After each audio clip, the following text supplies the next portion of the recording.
Hi, my name is Melena Walter. I am here today with my grandfather, Bernard Dinkin, a Jewish American and an important veteran of the Civil Rights Movement. Because Bernard is 87, I'd like to talk to him about his participation and recollection of that time period. Being a labor activist at that pivotal time in history for racial justice, those who participated as activists and witnesses are slowly dying out. I would like to start with what motivated my grandfather to join the civil rights movement to fight for justice. I spent lots of time around black folk as I grew up. My parents were friendly with a couple who, the gentleman was, How old were you? I was in my early teens, and the black family would visit us for dinner once a month on a Sunday, which was very unusual To join at the the civil time. rights movement to fight for justice. I had a crush on their daughter, who later became hairdresser for the singer, jazz singer Dinah Washington, and went on tour with her.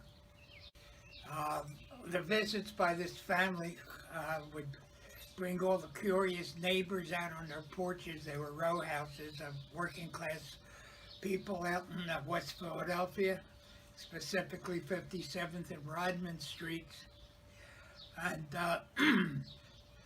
nobody was angry, nobody seemed to hate anybody, and people got along then, much better than they seem to get along now. The neighborhood was marked off at Market Street. Above Market Street was black neighborhoods, and below Market Street was a Jewish neighborhood, an Irish neighborhood, an Italian neighborhood. So there was quite a diversity. Yeah, there was quite a diversity, but when I went to junior high school and specifically high school, West Philadelphia High School was probably about 50% black, 40% Jewish, and 10% Irish and other ethnicities. We had wonderful relations with each other. We were friendly. I used to go to dances at 52nd and Girard, where people had blue lights and red lights in the room, and people would be dancing, and I would go meet my friends there. After high school, I was waiting to be drafted into the Army, but instead I joined the Army Reserve and went on active duty for a year. And at that point, all the friends in the neighborhood were being drafted for the Korean War, and I went back on active duty for another 2 years when they came in. And I had an experience after basic training that kind of meant a lot to me. I was assigned to a headquarters company, and there was a corporal there who was very anti-Semitic and picked on me constantly. He would say things to Four Eyes or something like that, referring to my glasses, but also referring to my Jewishness. And one day he slipped and said, "Goddamn Jew," and the next thing I knew, I was on top of him, squeezing his neck between my two hands as hard as I could. And then I felt myself being pulled off him by these black sergeants who were in the barracks, two of them in particular. And at that point, the corporal, white corporal, said that he was going to press charges against me. And the two black sergeants at that point said, "If you press charges against him, we're going to swear that you jumped on him first." And so he didn't press charges, and then after that, shortly, I was shipped out overseas. Well, I was born a Jew, and Jews believe in Tikkun Olam. I didn't even know the meaning of the word Tikkun Olam until I was much older, but I did realize that as a secular Jew, when I spoke about Judaism, I said it meant social justice, and that's what I believed in. Tikkun Olam is a Jewish expression of saving the world, and that's what I said about doing in the early 60s. A turbulent time, just like we're facing now during the pandemic and the murdering of blacks by police in this country. The early 60s witnessed the murder of our president when he was assassinated in Dallas. I went back to Temple University in the early 60s as a pre-social work student. My advisor was a woman named Zelda Sama, who was very influential in what I actually ended up doing in life. I worked out of that department, and I did many class assignments, such as I ran a boys club, all black boys club, at the Hawthorne Housing Project in South Philadelphia for a half a year, and I taught at labor unions at night, labor history, and other labor topics. One of my advisor's former students, Joyce Barrett was her name, had gone down south and joined the Student Nonviolent Coordinating Committee, SNCC, and she was working out of Atlanta and I guess parts of Mississippi. And I started communicating with her and really got interested in the movement, and so I looked up the Student Nonviolent Coordinating Committee in Philadelphia and found out that there were some northern members who were out in West Philadelphia, my old neighborhoods, and at a house at 59th, I think it was Lansdowne Avenue. I went over there to meet them. I was really impressed. They were exciting people to me. I started working with Northern SNCC, which was the Student Nonviolent Coordinating Committee in the Philadelphia area, handing out leaflets and doing other activities to support the SNCC people down south who were on the front lines during the civil rights movement activities down there. You could not pick up a paper or listen to a TV without being reminded what was happening to black people down there, with police hosing them down on the streets, putting doors on them, the church bombing in Birmingham where the 4 young girls died, and by that time I was pretty deeply involved with them up north. And then when I found out about the lady from my class who was down there, I communicated with her and got more excited about going down. I really wanted to do something. During the end of the summer of 1964, I went with my SNCC comrades to the Democratic National Convention in Atlantic City, where they were going to pick their presidential candidate. And people from Mississippi, black people from Mississippi, had selected their own candidates to be represent them, and they wanted seats at the convention. We stayed on the boardwalk every night and every day. I was there at the night shift, singing freedom songs, and at one point they asked us to move because President Johnson, a helicopter wanted to land in front of Convention Hall in Atlantic City where the convention was taking place, and we refused. They didn't move us, so I don't know how Johnson got into the convention. Anyway, the SNCC delegation and the black delegation from Mississippi wasn't seated. Next involvement was on the march from Selma to Montgomery. I went down there the night before they marched into town, 2 nights actually, and marched into town with about 20,000 people, maybe more, to the state capitol where George Wallace was holed up, and listened to his speeches, and then tried to get out of town to get our airplane back. And A. Philip Randolph, who was the head of the Railroad Porters Union, had gotten sick, and they had laid him over our seats in the plane, so we didn't have a seat to go back. So we were scrounging around, and I met this black labor leader from the steel workers, Jimmy Jones, who got us a seat on their plane, and we got out of there at the time.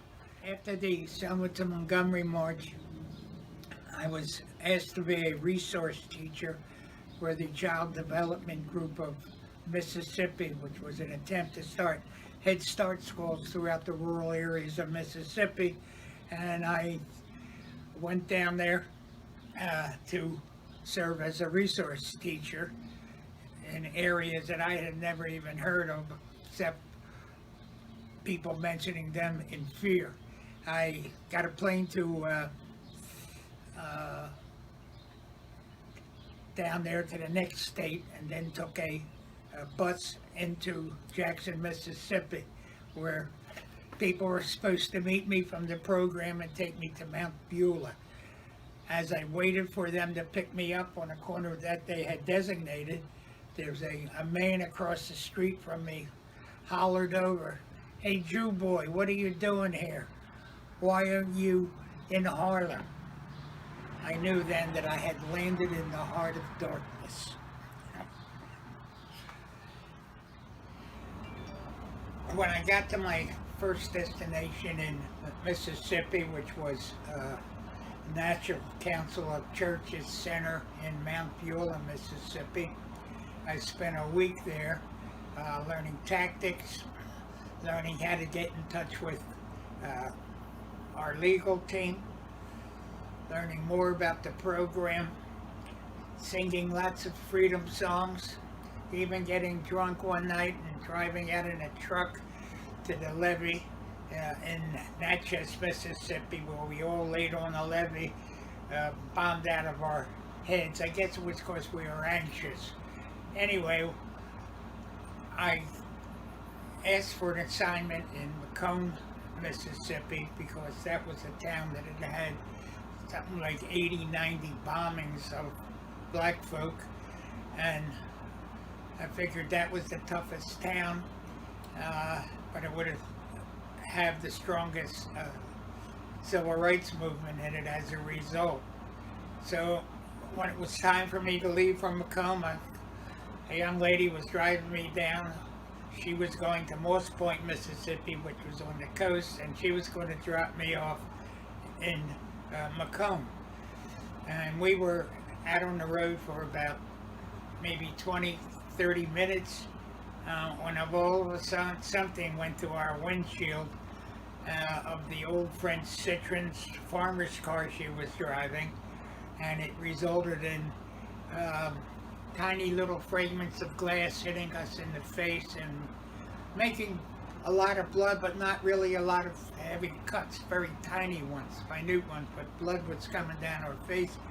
So we turned around and had to go back to Mount Beulah because the car would have to get a windshield. And when we got back there, about 10 or 20 northern teachers who had come down packed up and went back north when they saw us with all the blood streaming down our face. So we cleaned up, and then I got a ride the next time down there with the head of the project in Macomb, is a light-skinned black man by the name of Lavelle Steptoe. Steptoe looked familiar to me. I don't know why. After going to a place like Mississippi, who would expect to find anybody you knew there? And he said the same thing about me, that I looked familiar to him. One day when we were at the headquarters, we were talking, and I was mentioning about water moccasins, snakes in Virginia, where I took training, and he asked me, Lavelle Steptoe asked me, when was I there and what company was I in? And I told him. He said, guess what? I was your lieutenant. And that had been 12 years before this. And we became pretty fast friends there, Lavelle and I. His father was kind of a hero of the civil rights movement, the old man Steptoe, they called him, from Amite County, right next to Pike County, where we were working out. SNCC people finally picked me up in a car and took me to Mount Beulah, where we were supposed to have orientation for a week and then be assigned to the area that wherever the schools were. The local people did the teaching, and we were just worked as resource people because they knew their children much better than we could hope to know them. And this was a way to get them employed, and because every time they went to either vote or register to vote, they really were not allowed to vote, they would get fired from their jobs. So I ended up going to Macomb, Mississippi, which was a city that had something like, I don't know, 90 bombings during a short period. But it had a real strong civil rights movement there, so I was looking forward to it. I can remember when they asked what we were going to do down there, and I said, start revolution. I remember that. I was young. I made lots of friends amongst the local people in the Macomb area, especially the civil rights workers, especially the SNCC people, because we had something in common. And engage in all kinds of activities with them, including trying to register some of our parents of the children in the school. I had some very strange experiences trying to do that. One day our parents came to us, two of them, said they tried to register in Tylertown, which was a town right over the county line from Macomb, which was in Pike County. Tylertown was in another county. So a gentleman by the name of Roy Lee, who was a real large young black man wearing overalls.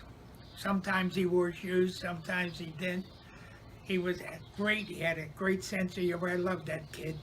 Anyway, he and another gentleman by the name of Matthews, whose father was a logger, and I went to the courthouse in Tylertown, and as we went there, it started to rain, which it did every day at 4 p.m. for about 5 minutes, and then the steam would come up and dry off in a few seconds. So we went in, we were very nervous, and we said, where's the registrar? We hollered almost.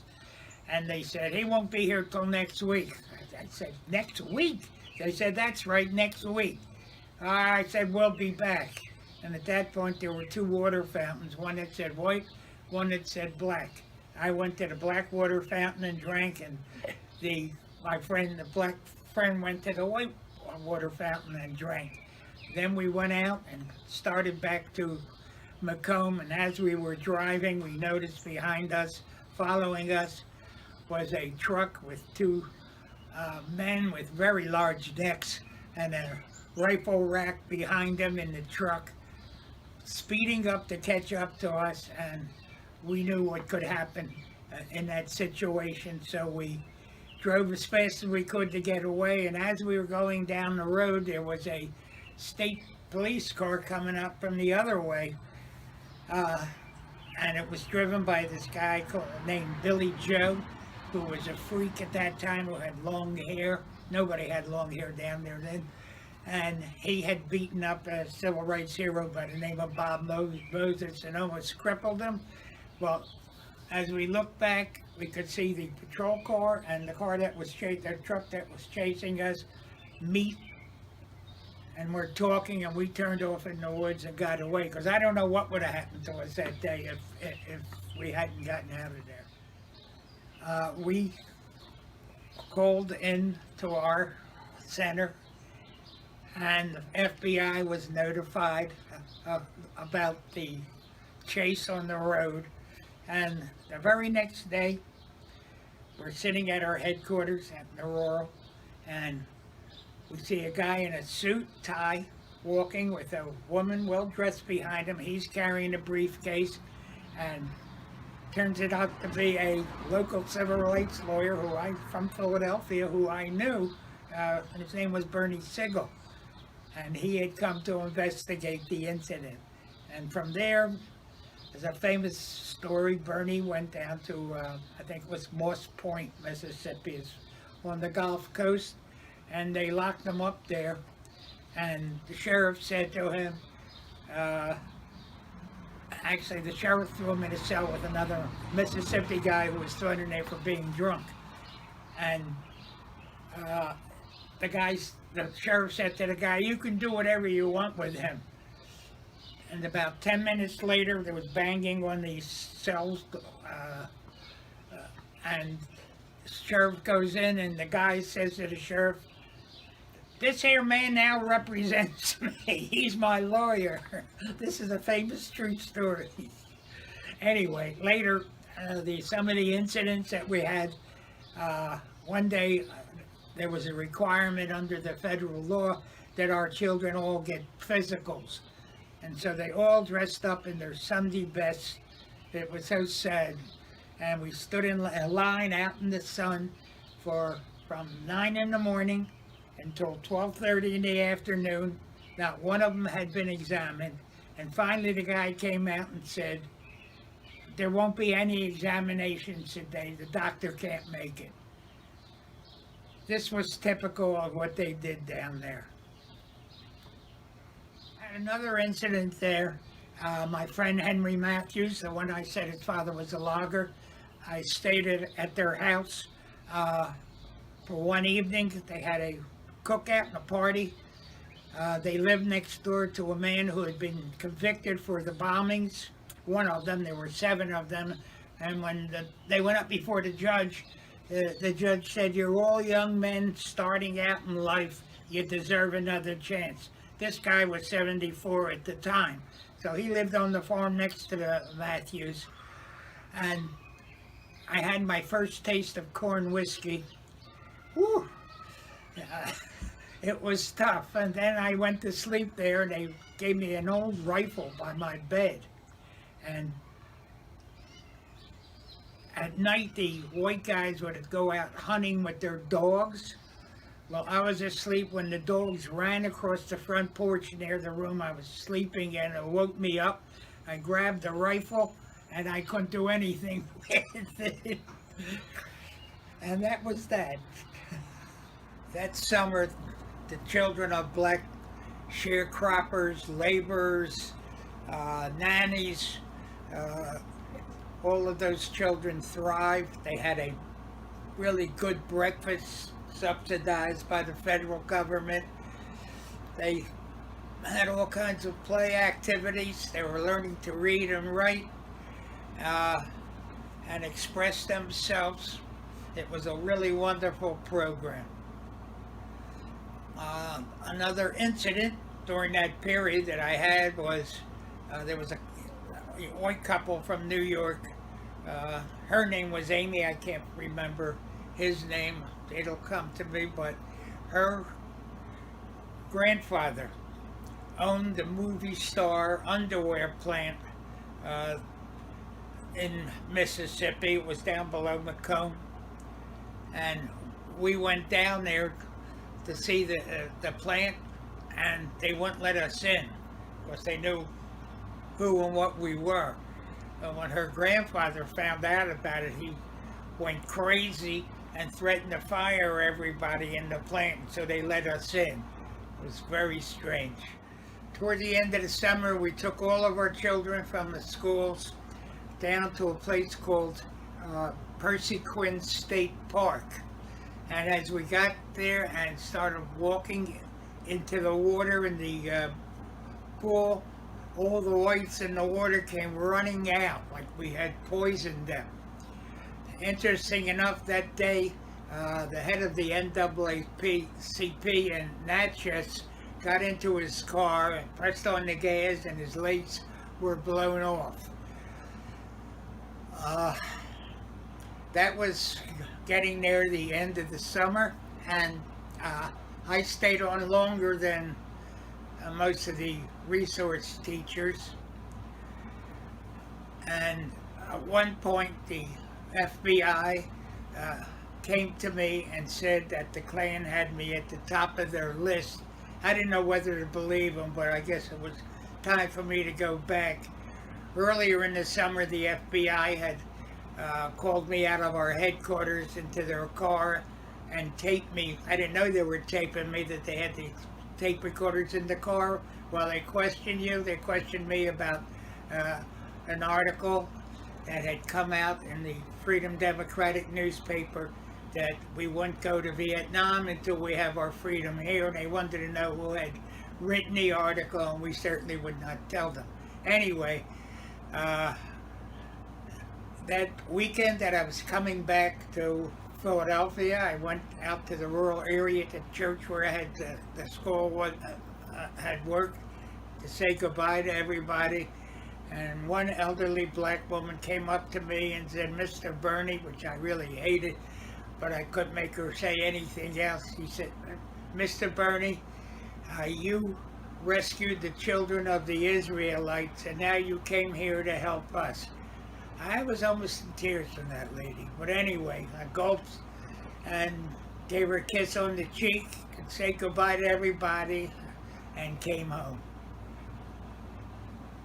Thank you, everyone, for listening to my story. I hope if you have children, you'll let them know about that area where many children, especially Jewish children, became civil rights workers and worked throughout the South.